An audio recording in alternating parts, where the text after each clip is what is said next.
glacial rhythms forget us as we forgot them.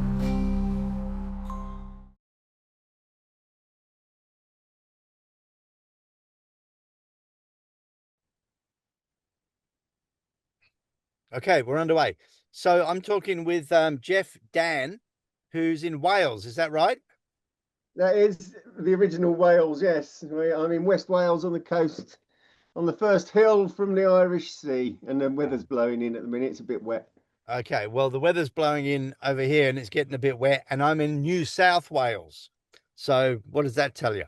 Yeah, you're on the a very long way away. Yeah. Anyway, let's get on with this.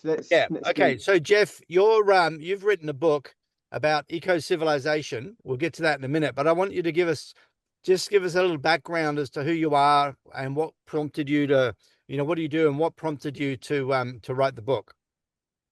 Right, the book has been took me 17 years to write and 4 attempts. It's a bit of a long story, really. I started out being okay. So I had a major breakdown aged 19 because of climate change. I came to the conclusion in 1989 that it was politically impossible to stop it, and nobody believed me, and I ended up in a psychiatric hospital.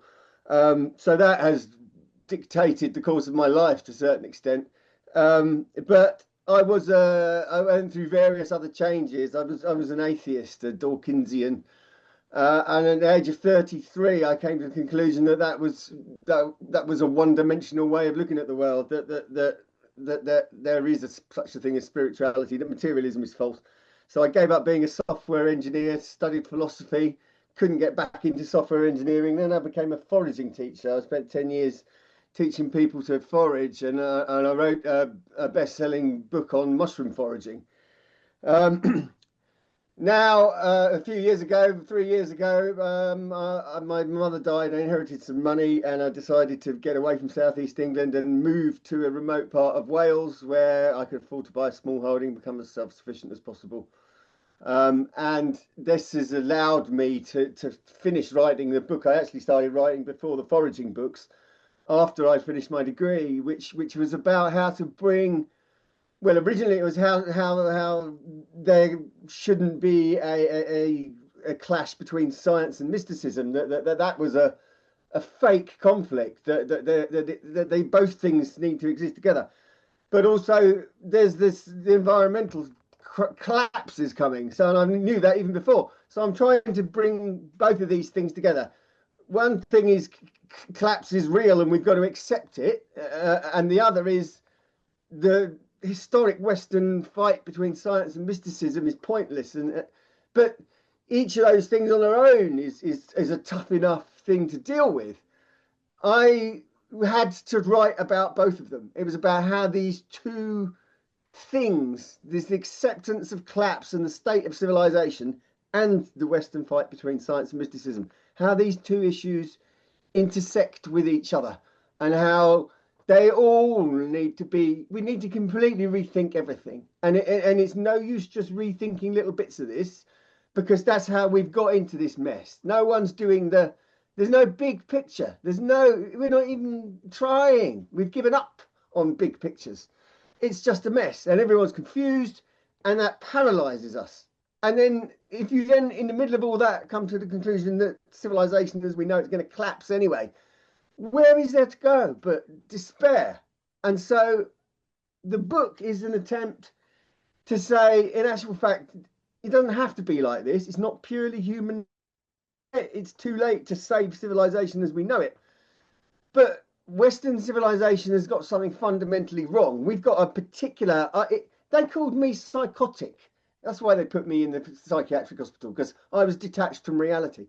It wasn't me who was detached from reality. I was trying to live in a society which is systematically detached from reality, and treats people who are trying to get in touch with reality as mad. That is the problem. Yeah. And does not have to be like that. We have a particular cultural sickness in the West, and it's deep. And it's quite complicated to explain, but I'm absolutely convinced of the fact that it does not have to be this bad. It doesn't have to be this way. but I'm also convinced that we won't change voluntarily. So I now view collapse as the beginning of a necessary transformation. And because we won't voluntarily start that transformation, collapse is the only, it's like an individual who's just reached the end of their messed up way of thinking, and it's all finally come crashing down, and they have to hit rock bottom. They have to hit rock bottom and finally look at their life and think, this is just a complete mess. I need to start again. And that feels terrible, but it's the beginning. It's the beginning of them reconstructing something that's better. Okay. That is what this book is about. Oh, good. Show the book. It's called The Real Paths to Ecocivilisation. That's it. Okay, great. Good stuff. All right. And it means we have to work out what the real options are, and we have to choose which is the least bad. And that's going to be a really painful process. Yeah. But we need to do it, and we need to do it as individuals, and we need to do it at the whole level of Western society. And at the minute, we're just running around like a load of headless chickens. Yeah. Okay. So you talk about this clash in Western culture. So I got this massive trucks just pulled up alongside. This clash, this clash in Western culture between materialism, which is kind of like the scientific, rational understanding of the world, and you using the word mysticism, and you used the word spirituality before. Can you make a distinction between those two things? Can you just explain the other side of the equation in a bit, your understanding? Well, okay. I'd say there's three things on the other side that are interchangeable: religion, spirituality, and mysticism. Everyone knows what religion is. Religion is by definition organized. It's about bringing a group of people together under a specific doctrine. So it's organized spirituality. Spirituality is the same sort of thing, but it's just applying to an individual rather than it needing any big structure. Mysticism is a more technical term. It refers to a specific set of ideas and practices that are on the boundary of spirituality, religion, and philosophy, and straddle. They exist in all traditions. It can be very individual. Sometimes it's organized. The core root of it is the Indian philosophical claim of Atman is equal to Brahman. So your individual source of your individual consciousness and being is identical to the source of all being. That equation that Schrodinger called the second Schrodinger equation, that is what defines mysticism as an umbrella. Anything that starts with that idea is, I think, mystical by its nature, and it goes in many different directions after that, but that's what I define the word mysticism to mean. Okay, and you're saying that in the West, you're saying that there is a conflict between those ideas and the ideas of like the scientific materialism, and so how is that a conflict, and how is that part of the part of feeding into the crisis of climate and ecological collapse? Well, that battle has been going on since the Enlightenment. It never stopped.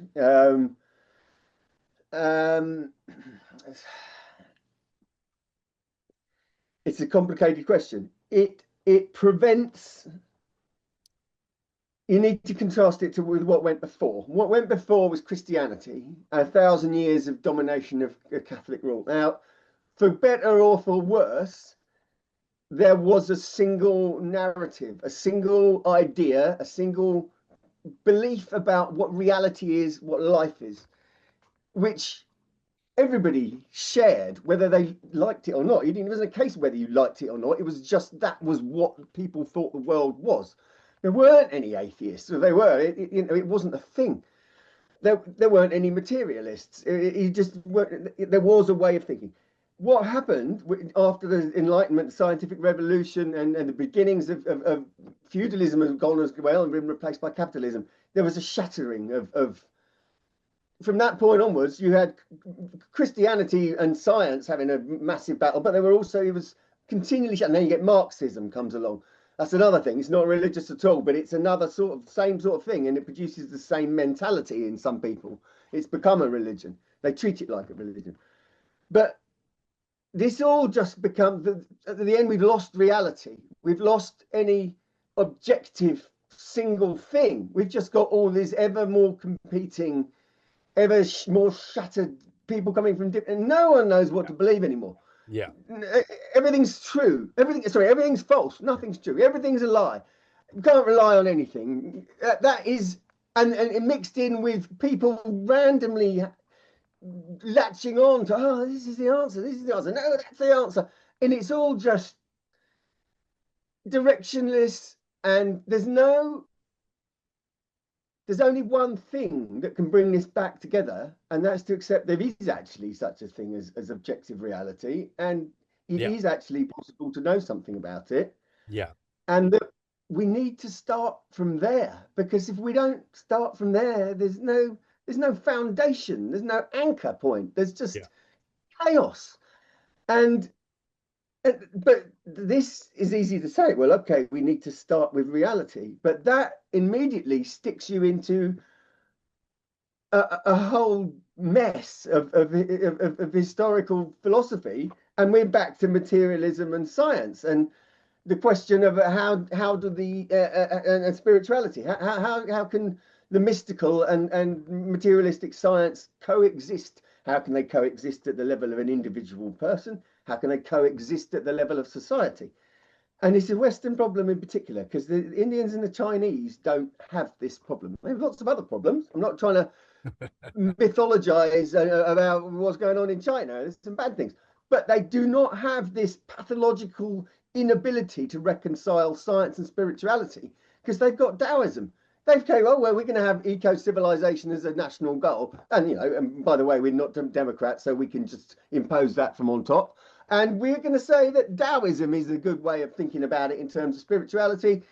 And well, it's effortless for them. It's already set up. Oh, well, okay, we've got over the political obstacle of making everyone come together to aim for something.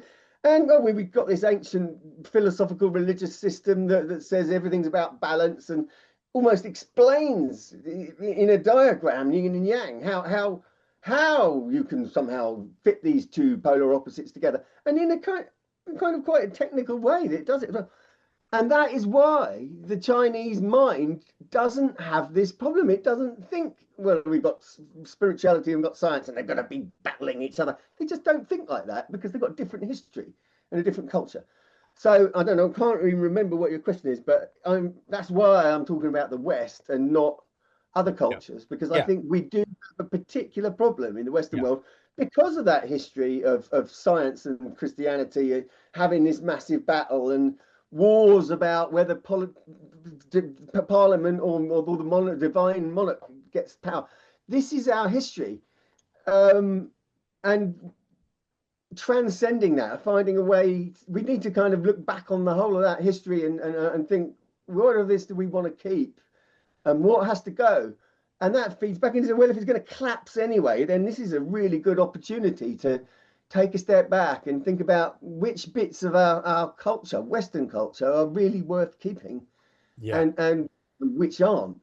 And so that then you then get back to the question of, well, how do we start thinking about all this? How do we begin this process of thinking and talking about reconstructing something that's still Western, but has start learning the deep lessons of what has gone wrong. And the first thing is to admit that it really, and then again, that's the same as with the personal individual who's heading for a rock bottom. Their first step is to admit that they've lost control of the situation, that their life is a mess, and that they need to start again.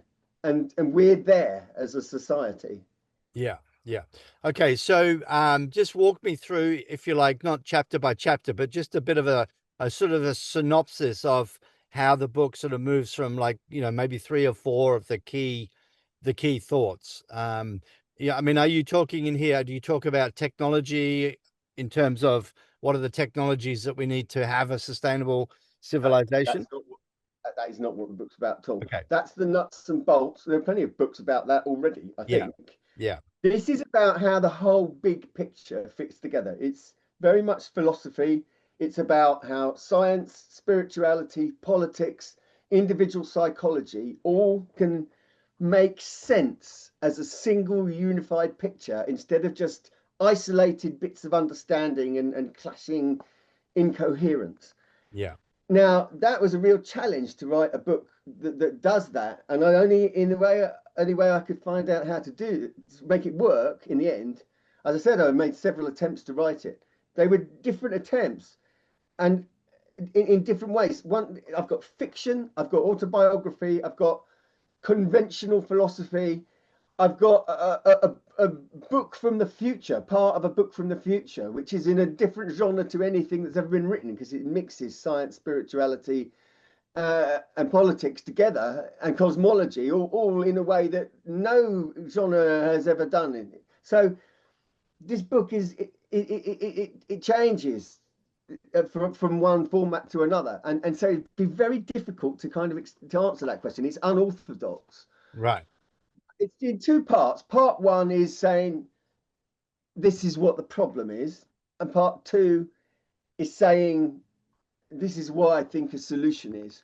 Yeah. But beyond that, I mean, I'd have to go through it chapter by chapter, or the answer won't make any sense. And I don't know if we Yeah. need to do that. Okay. So then how would you frame what you regard as the, having laid out that problem, what would you say is the pathway to give us the best chances to have a shallow collapse as opposed to a deep collapse and come out the other side with an eco-civilization? I mean, it's about resolving this fundamental. Well, I don't actually dodge even that question. What is it better? Is it shallow, fast, slow? Look, there's an example. Look at Chernobyl. What's going around about Chernobyl? We look at, and it's the biggest nuclear disaster in human history. It's forced. It's made a large area of northern Ukraine uninhabitable for humans. We see that as the absolute disaster. It's a local equivalent of a nuclear war. And what's actually happened inside that exclusion zone is an extraordinary example of ecological recovery. Yeah. Absolutely extraordinary. Yeah, there's a high mutation rate, but in fact, that's sort of, in a way, if you're rebuilding an ecosystem, maybe having a high mutation rate ain't that bad. It's bad for individual organisms. For the ecosystem, it doesn't care. Yeah. And so there's a deep question there about, because I'm thinking of people like Derek Jensen, who at least claim to be trying to bring it all down quicker than it. They're accelerationists. And I'm deeply, deeply ambiguous about whether that's good or bad, because it's impossible to predict the consequences of trying to accelerate it. And will the final outcome be better? Or it's not written. So I don't know what the best. I don't even know how to measure what is the least bad path. What I am trying to say there is, whatever it is, it's got to involve starting with a much greater focus on truth and realism. And that if focusing on truth and realism ends up bringing things down quicker and more suffering in the short term, then so be it. I'm saying at this stage, we have really just got to focus on trying to understand where we are and where we need to go to, and accept that we probably haven't got that much control about how we're actually going to get from here to there, because that collapse is going to be by its very nature chaotic. And there's a contrast between collapse and degrowth. Both collapse and degrowth involve the human operation and the economic operation getting smaller. But collapse says it's chaotic, it's impossible to manage, and it's inherently unfair. Degrowth says no, control. We want to try and manage this situation. We want to minimize the chaos. We want to try and make it fair. And so, in fact, these are just two different ends of a scale, which sort of measures the level of disorder involved in that scaling down process. Right. And I don't think anyone's in control of that. That comes out of 8 billion people are all making individual decisions about how they're going to try and survive and what they're going to do to make their own life better and their country better. And there's so many different individual wills, and the whole situation is so confusing and unpredictable. I don't even know how to answer the question. How can we make it a shallower landing? Well, Mm. all I yeah, I'm all. It's impossible to answer that from my perspective, and so I'm simply saying at this stage in the proceedings, we just need to get more and more people aware of the true nature of the problems, how systemic they are, how trying to solve one thing that way in isolation just causes another problem over there. And you try and solve that and it causes a problem up there. And the only way that we're going to get out of this is to look at it as one great big situation. And there are people heading in that direction, but there's nothing like enough of them and they can't get heard. They can't, they're just swamped out by the increasing levels of chaos, confusion, anger. It's all just becoming more and more disordered and fragmented. So I'm talking about something that's working against that process to bring together something new, coherent, and begin the process of thinking. And in fact, it's no use trying to say how we're going to stop the collapse. That's going to happen anyway. This is about what comes after. Yeah. What comes after society in general starts waking up to the fact that civilization as we know it is not going to continue and start coming looking for answers. There needs to be, we now need to do the work now of trying to put together what those answers are going to be. And they've got to be better answers than we've got at the minute, because the minute is rubbish. And I know your perspective is very much about the environmental movement, and that is where I come from.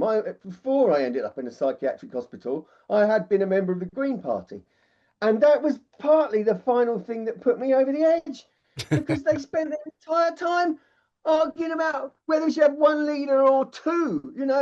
Because you can't have one leader. The world is burning, and and So, so in your despair, you went off and wrote a book. the book came many, many, many years later. Yeah, yeah, At yeah, that time, when I was 9, I came out of that hospital. I became a nihilist. I just said, one day at a time. I just got to give up. Got to give up on this world, and I give up on my own future. I just don't care what happens to me. yeah, I'm going to live one day at a time and do the best I can, and see what happens.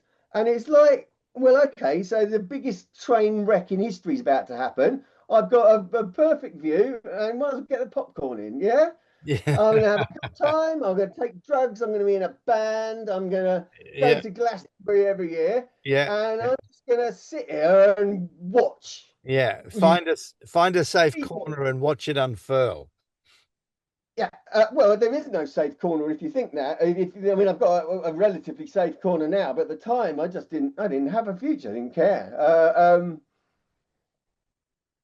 Yeah, and that's just a long story. But I mean, do you want me to go on with the story? Have we got another question?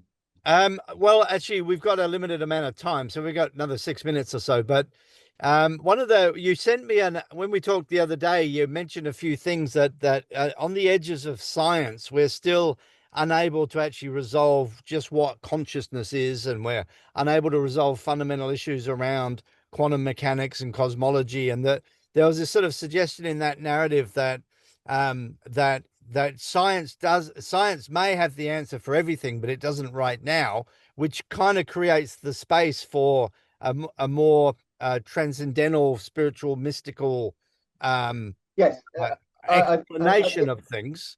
Okay, which is the kind of the bringing together of these two things which are presently in opposition. And you sent me an article that had something about synchronicity, right? Do you remember? yeah, Okay, so I know of the word synchronicity from that I wouldn't that book called Celestine Prophecy. It was a big part of that yeah, book. Okay, and it was this sort of idea that there's some sort of controlling influence that creates deep coincidences, right? Yeah. Why did you send me that document? What was the point that you're trying to make with that document? Well, the second half of that document was something called the New Epistemic Deal, which is saying I do believe in these things, and I can explain exactly what all that has to do with cosmology, consciousness, and quantum mechanics for anyone who's interested. But at the end of the day, those things, there are some reasons why that can't ever be science. You say maybe science will one day have all the answers, and I'm saying, in fact, no, we have good reasons to believe the answers. That when we do put all this back together and find a picture, we will find that science has a particular domain, and that we can say what that domain is, and that beyond its boundaries, it's got nothing to say at all. It's completely silent. Yeah. It can't, because it can't understand what consciousness is on its terms.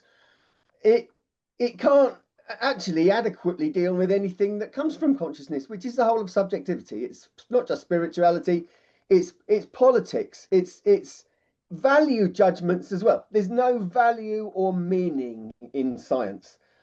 My ontology I'm trying to develop says value and meaning and consciousness all come into the world together. The purpose of consciousness is to produce value and meaning, and its job is to bridge us from the many worlds possibilities to the actual single world we experience. How does the wave function collapse? How do we get from the parallel worlds described by the mathematics of quantum mechanics to the one world we experience? The answer, I believe, is to do with consciousness. Consciousness is needed. Value. Before there's consciousness, the universe has got no means of deciding which of those possible worlds is better than any other. You need subjectivity. You need a perspective. You need the ability to make value judgments. This is right. Science has got nowhere to put this. In actual fact, it's right in the middle. It's right. It's what drives the whole thing. It's the pivot around which reality bends. So that is the broadest answer to that. But the answer to your question is the end of that document was something called the New Epistemic Deal, which is a way of saying, bringing all this together is saying we can say we know this much. That's an unanswered question. That lot's definitely not true. Individuals can know this. Collective people can know that. That's science. This is spirituality. That's nonsense. And once it's a framework to provide agreement as to what's in each of those camps. And I'm saying that is where we need to start. And once we've got that framework in place, then we can start the really hard work of actually figuring out what the hell we are going to do. Yeah. Okay. Great. Good stuff. Yeah. We're on time. So, good work. So where is the book available on the Amazon? How's it available? Amazon are the only people who aren't stocking it. I don't know why. The distributor doesn't know why, but you can get it from many other places. If you just go to Bookfinder and type in the ISBN, which you can find on my website, or it is available in Australia, I'm sure, and in most parts of the Western world it is. It's just not, for some reason, available on Amazon. Who's it published through?